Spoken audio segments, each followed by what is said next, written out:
আমি আজকে ঠিক করছিলাম প্রথমে যার গ্রুপে যাব তারে 1000 ডায়মন্ড গিফট করব। তো আমি তো তোমাদের গ্রুপে চলে আসছি, তোমাদের কার 1000 ডায়মন্ড লাগবে বলো। ভাই আমারে দেন।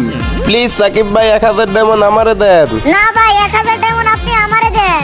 ভাই যে কোনো একজনকে আমি দিতে পারবো। তোমরা তিনজনের মধ্যে একটা কালেকশন ভার্সেস হোক, সবাই একটা করে ড্রেস আপ দেখাইবা। যেই ড্রেস আপ আমার কাছে থাকবো না তাকে আমি 1000 ডায়মন্ড দিব। এই 1000 ডায়মন্ড তো আমি জিতমু।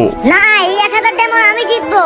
আরে ভাই আগে তোমরা কালেকশন ভার্সেস শুরু করো। কি আর বলবো সাকিব ভাই, গেরেনা গেমটারে করে দিছে ফালতু। এই দেখেন আমার কাছে আছে বান্ডিল নারুতো। না তুমি 1000 ডায়মন্ড তাইলে পাবা না, এই নারুতো বান্ডিল আমার কাছে আছে।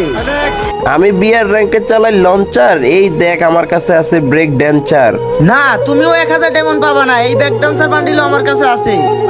কোন শুধু বাকি গাইস ইমন ভাই যদি জিততে পারে তাহলে সবাই মিলে আমার চ্যানেলটা সাবস্ক্রাইব করে দিও। সাকিব ভাই সবাই তো শায়রি বলে বলে বান্ডেল দেখাইছে, কিন্তু আমি তো শায়রি পারি না। এই যে দেখেন ভাই আমার কাছে এই বান্ডেলটা আছে। ওরে ভাই এই বান্ডিল তো আমার কাছে নাই। 1000 ডায়মন্ড তুমিই পাবা, আমি তোমার ইউআইডি কপি করে নিছি।